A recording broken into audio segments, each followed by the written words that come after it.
Well, this morning we're going to go in a slightly different direction than we usually do. I got this thing about servicing axles. I got a 6-minute video on one of the slides down in the middle of this thing that's really important. You may not have time to watch it in the midst of this video, or if you do, that's fine. But it's also on my YouTube channel.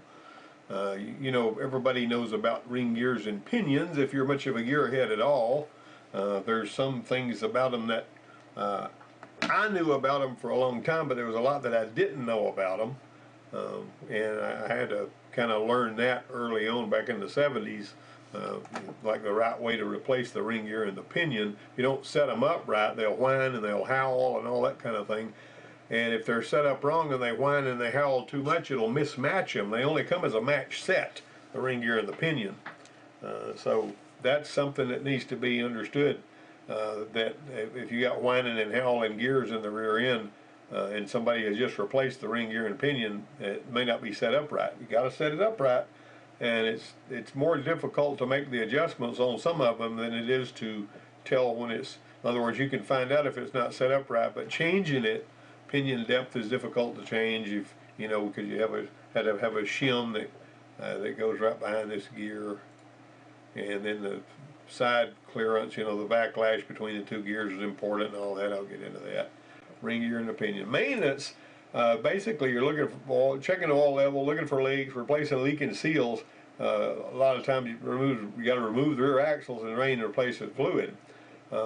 Now this is how most of the rear ends, these Dana Spicer type rear ends, you know, and Ford makes something like this. When you pull that cover off, you get to see all this and clean it all up and look at it. It's all greasy and oily. If you don't like getting your hands greasy, you probably don't want to go there. Putting the gasket back on it, you don't necessarily need a gasket if you do it right. Got all this stuff cleaned up. Put you some RTV on the gasket cover, making sure you're going inside the hole. Don't put too much. You don't want it getting into the threads and hydraulic locking the threads so you don't get it tightened up. Well, put a fairly thick bead of this stuff on here, not so it'll squish out, but you know, so it'll make a gasket.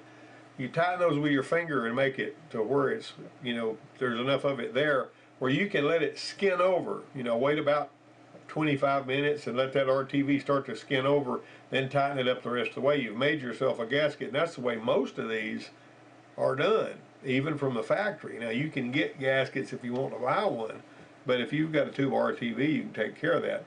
This right here was a leaking seal. Now, we didn't find this. The brake shoes were worn out on this thing, but we didn't find this leaking seal until we pulled the brake drum off. And you can tell if that's brake fluid coming out of the wheel cylinders or rear axle grease by tasting of it. Just touch it with your finger, you can tell if it's brake fluid. But this right here turned out to be rear axle grease, and we had to pull all them seals, clean all that up, and replace that rear axle seal. To do that, we had to basically take the rear end cover off, drain the thing, and we had to remove this pinion shaft. There's a little bolt you got to take out that secures that pinion shaft. Pull that out of there, and whenever you get that pinion shaft pulled out of there, you don't need to turn this any, unless you want to roll those gears, let them fall out. They're not hard to put back. Push that axle in. There's a C-clip in there, and then once you get that C-clip off, you can't push them in with this here in place. Get the C-clip off, pull the axle out, replace the seal, inspect the bearing. Some of them the axle is actually the inside bearing race anyway. And then you put it all back together and put it back. It's really kind of fun if you're doing that. Maintenance, basically, this was a leaking rear axle seal, not the same one, but you see this seal leaking, it's going to need to be replaced. That means pulling that cover off and doing what I was talking about. And so the oil seal is right here. Typically, the axle shaft bearing may be inside or outside the oil seal. The oil seal can be inside or it can be outside depending on the design of the rear end. Most of the time, this rear axle seal is a sealed bearing, but sometimes it's not. Sometimes it requires lubrication from the differential oil that swims out here, because when you fill that differential up, unless it's one of these Chevys that wants it to be 40 millimeters below the fill hole, you're going to fill it up so that you just touch it with your finger. The fill holes on the side of this final drive housing. Everybody likes to call this the differential, and a lot of them, but I like to call this the final drive because the differential is only the little gears in the middle of it. That whole thing is not the differential. These are the spider gears, the ones right in the middle that lets the outer wheel, when you're in a turn faster than the inner wheel. But these gears actually don't do anything except, act as a driving. In other words, they make a connection between the ring gear, the carrier, and the rear axle. These are the axle gears. These are the little gears that go between them that let it roll, around corners. One of the things that surprised me, we had this 98 Ford that had to have some of these gears. If Ford makes their own rear ends, they don't, typically around this year model.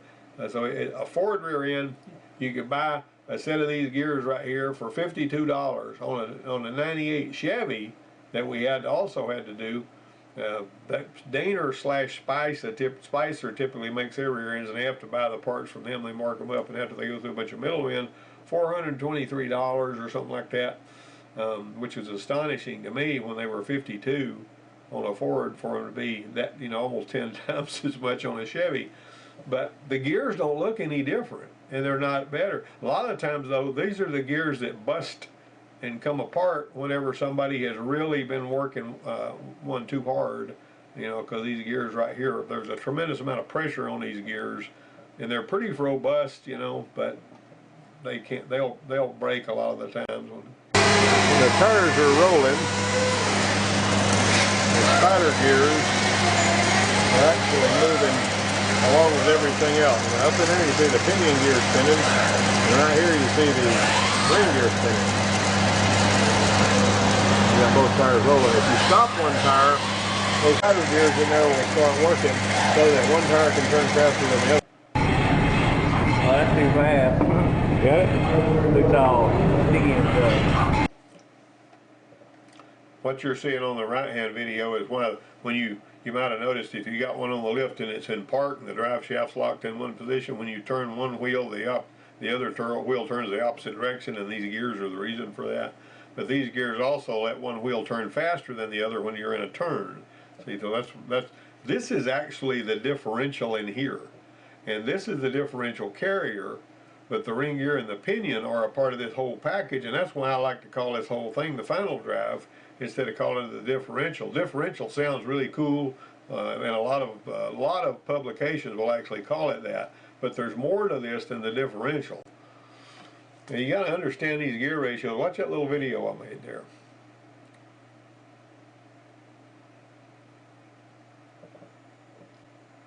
The drive shaft makes several turns for each turn of the wheels. And that's why if the drive shaft's out of balance, it'll have a different kind of a feel. When you got a drive shaft that's out of balance, it may come and go at certain speeds with the resonance and all that. But it's a higher frequency vibration than a tire vibration because the drive shaft is spinning a lot faster. Now you might remember that I was talking one time about that I had a Ford pickup that had 330. Seemed like the ratio on that one was 335 or 333 anyway.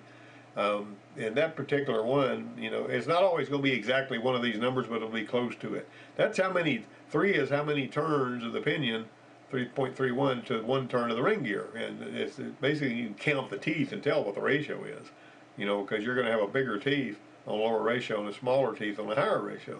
So this would be more like that, and this would be more like that.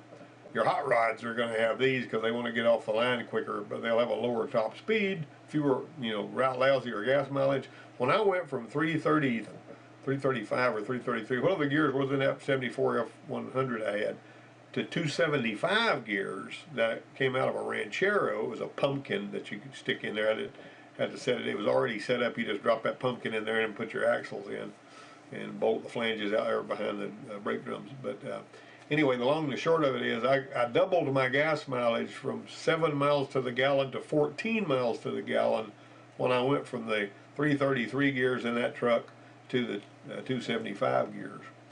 The speedometer was way off. When you do that, the speedometer was reading like 60 miles an hour when I was going 80. So you got to change the little gear driving the speedometer, or if you're doing it on one that you can recalibrate with a scan tool, you need to do that too,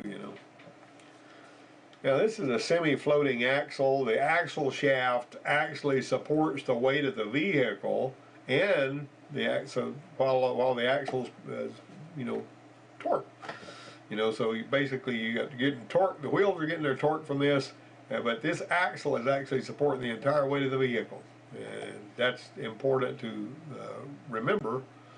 Well, a full floating axle, you've got the weight of the vehicle supported by the axle tube, basically, and this right here, all it does is provide torque. It does not carry the weight of the vehicle, and this is the one that you'll see that look like that. My dad had a 3/4 ton Chevy pickup whenever I was growing up, a 66 model, and it had floating axles because it was made for real heavy duty stuff. And I mentioned it to my friends that didn't know anything about cars. Contrary to common belief, back in the 70s, not every guy was a gearhead. Now, I kind of was, but the other guys didn't have any clue what I was talking about part of the time. And they actually made fun of me when I told them that the truck had floating axles, because they didn't know what that meant. They made a lot of jokes about it and stuff like that. This is what happens when a floating axle twists off. See how there's so much torque being provided here, it twisted that off. Now somebody had put silicone in there and put too much of it. Not that that's a really big deal, but sometimes that can break loose if you put too much on an engine and go in there, and some of this can go in there and clog things up and cause serious damage, so don't use too much silicone. Now this is another little diagram I put together, and I borrowed this one from dieselhub.com, pirated that one, but the weight's carried by the axle. Now this is the picture, not this one that I got from them. The weight's carried by the axle on this one. You can see how the wheel's bolted to the hub, and there's the bearing, there's the seal. See, on this one they show the seal outside the bearing because the lubrication that's in here runs down here and oils the bearing. And so, but anyway, there's your semi-floating axle, and there's your full floating axle, because the axle tube has got the bearings and all. Now you can pull the axle slam out of a full floating axle, and you can still spin the wheels, and you know, you can pull this out of a full floating axle vehicle without even jacking it up, because this is not carrying the weight of the vehicle. That's what I'm talking about. Make sure you know what you're doing. Sometimes they'll have little cone-shaped sleeves in there around those bolts, and makes it kind of aggravating to get those things out of there, but I've run into that before. Now this one right here, that C-clip fails for any reason, or breaks or falls off of there, it will allow this axle to come out like that. And whenever you see something like that, this was actually released. See, the brake drum is still bolted to this, and that's why you're seeing the brake shoes there, which that is a disaster, particularly if you're going down the road. All right. Now this is what it looks like when it happens in traffic. I don't know if you've seen this before, but if either the axle fails so that the C-clip can't hold it, or if the C-clip breaks, which this doesn't happen very often, but it's a kind of one-off. The International Scout story is really fun. Man, this friend of mine, Bert, when I was working at the International place over there for about 6 months, he had this International, and this was back in 1985, but he had this International that he was driving, his Scout, and the axle came out the way we were talking about, and the reason it came out was because this carrier broke.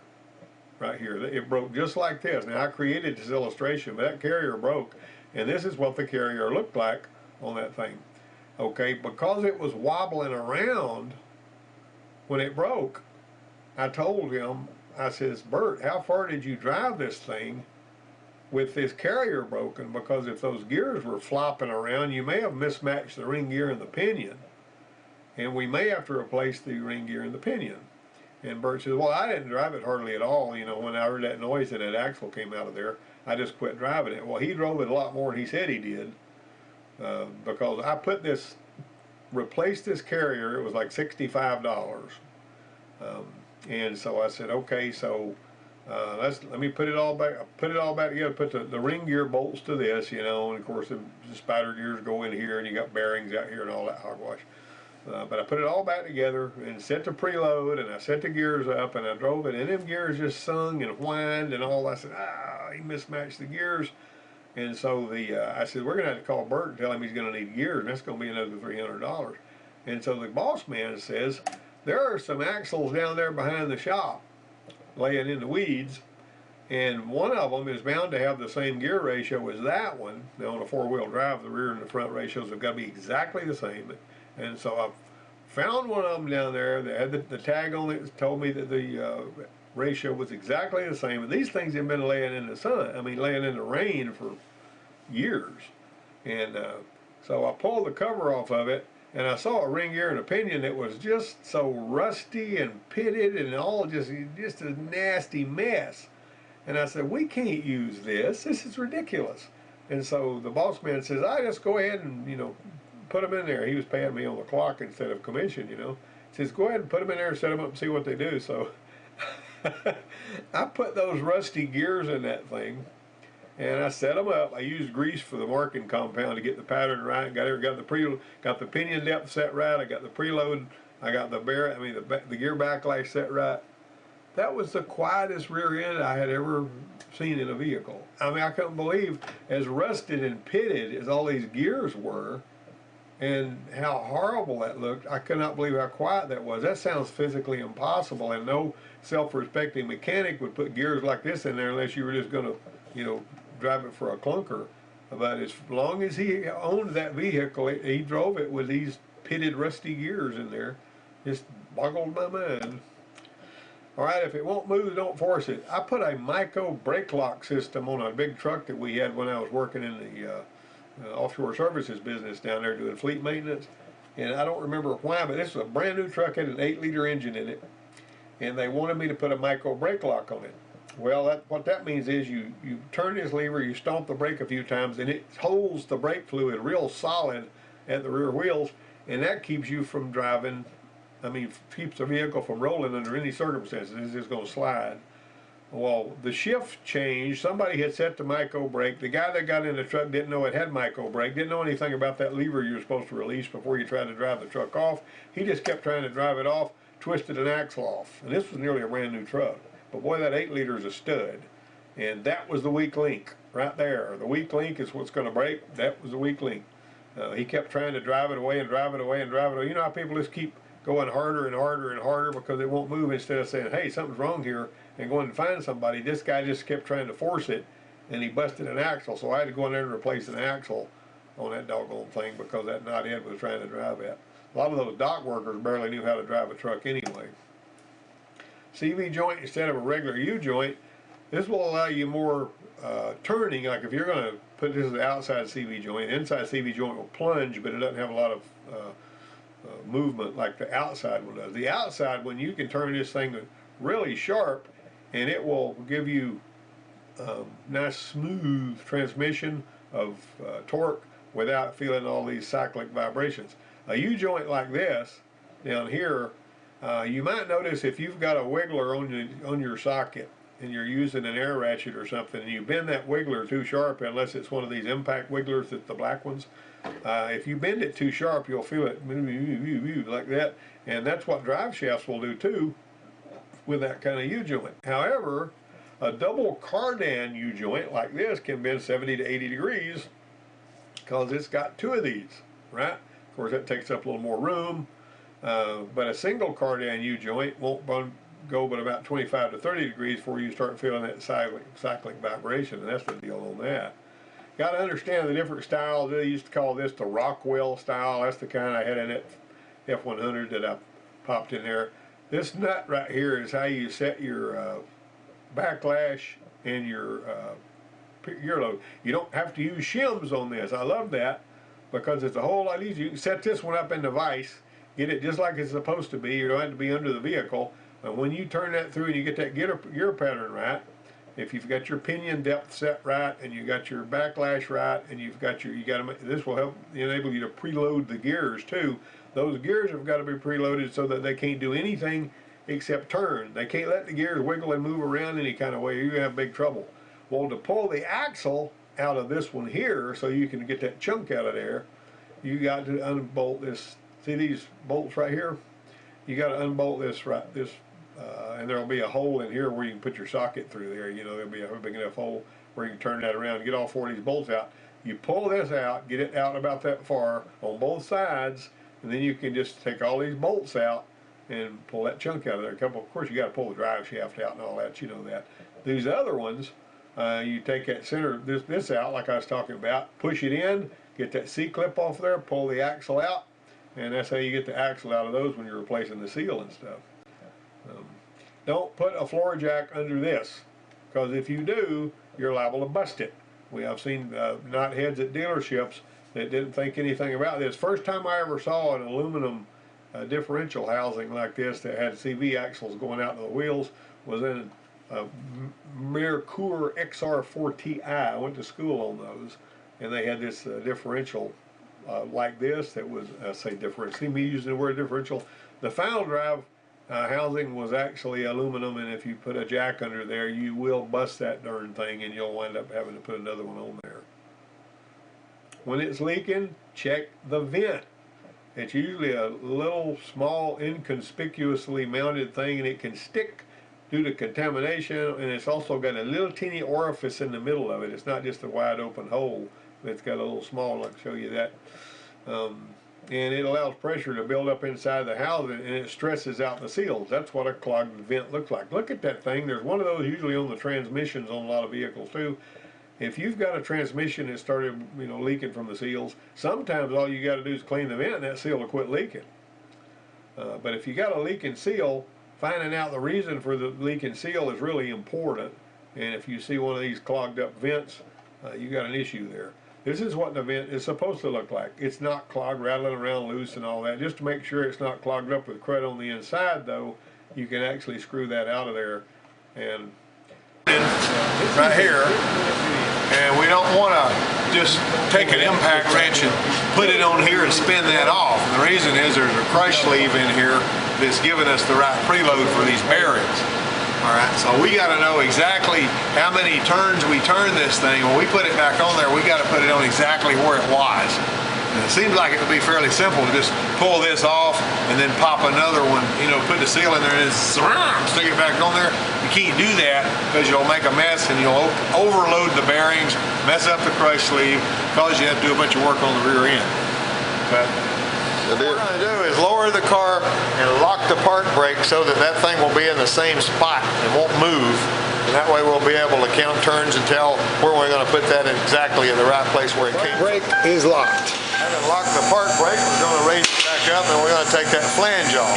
It may take a puller to get that flange off because some of them are on there pretty tight. All right, we're putting some marks on there so that we'll know exactly where the thing came back to. We got to be careful when we take that off and make sure we count our turns, okay? We got to mark it real good so we'll see put a better mark on the nut than that. And a really good mark on the pinion shaft too. Pinion shaft being right here. Okay, got it? The socket, okay? Mark it on the side of the socket where we can see it all the way up, okay? That's good. He's marking it right on the very bottom. That makes sense? All right, you got it. All right, now we're turning it, okay? We're getting it off of there. You gotta take that, push it on around a little more. I see why you marked that now. Don't matter, push it on around.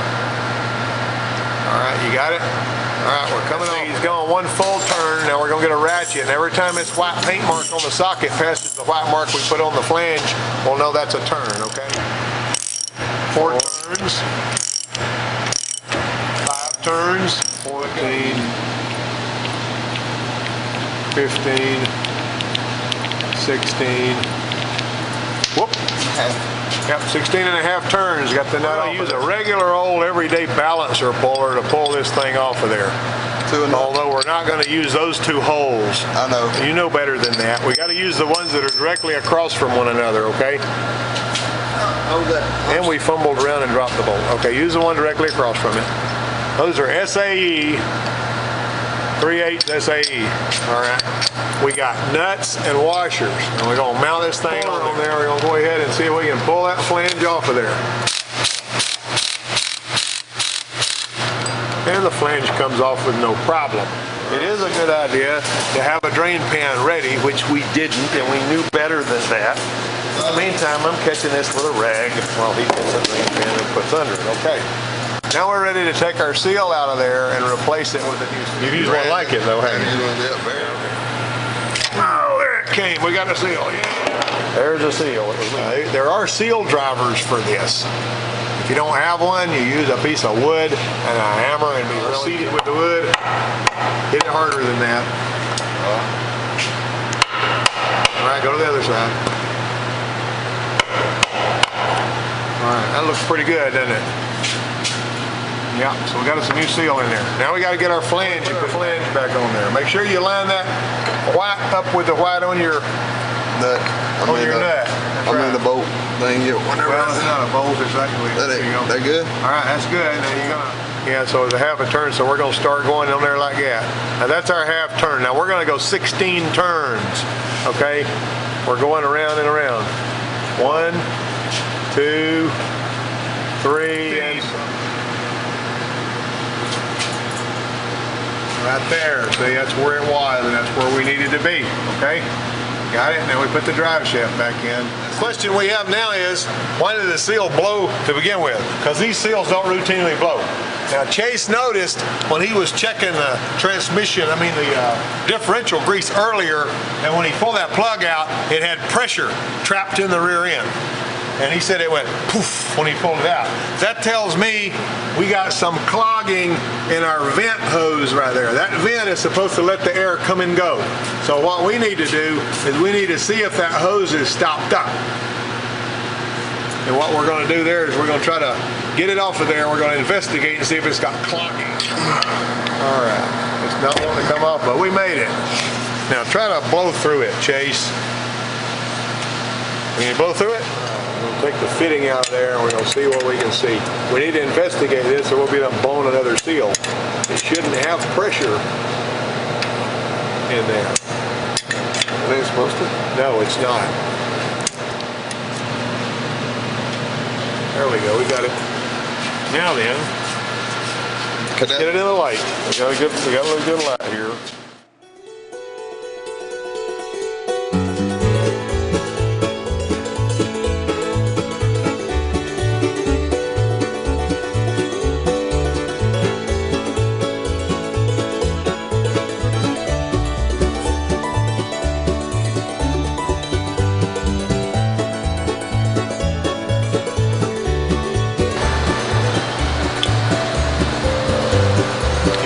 Putting the vent back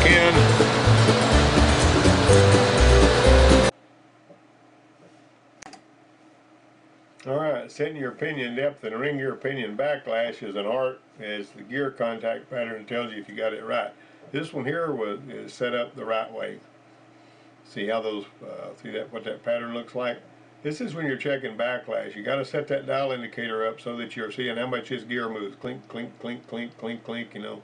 You're usually, you can look up the specs on that. It's usually not very much, like 20 thousandths of an inch or something like that. You know, there's a little window there that works pretty good. You don't want too much, but you don't want too little, because if the gears get hot, they swell up a little bit, and if you got too little, then they'll get too tight and they'll start to wear each other out.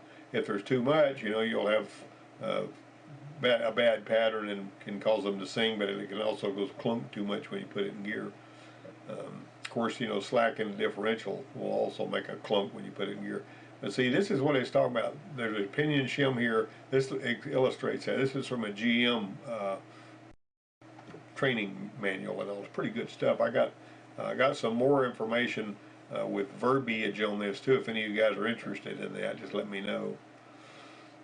Donut's bad for the differential. You put the donut on one side of a drive axle, particularly on something small like a Honda or one of these far Asian cars, you will destroy the differential if you drive it very far. You're supposed to jack the thing up, put the so that you put the donut on the non-drive axle where it's just rolling like a bicycle wheel. Do not put this on the, you may get away with it for a little while, but it will destroy that differential because those gears are just going crazy when you got a smaller wheel on one side than on the other. Some of the Cadillacs will actually have a sort of a donut, but it's the same diameter as the other wheel, so that's minimal. But most vehicles have got a small donut. They didn't think that out. A lot of vehicles now are coming without a spare at all. So anyway, that's all. We're here for about 30 minutes. I hope you guys got something out of this, and I hope you enjoyed it. And we'll see you next week. Let me know what you thought about this, and I'll appreciate any comments or any shares you might give the video. Thanks for subscribing. We'll talk to you later.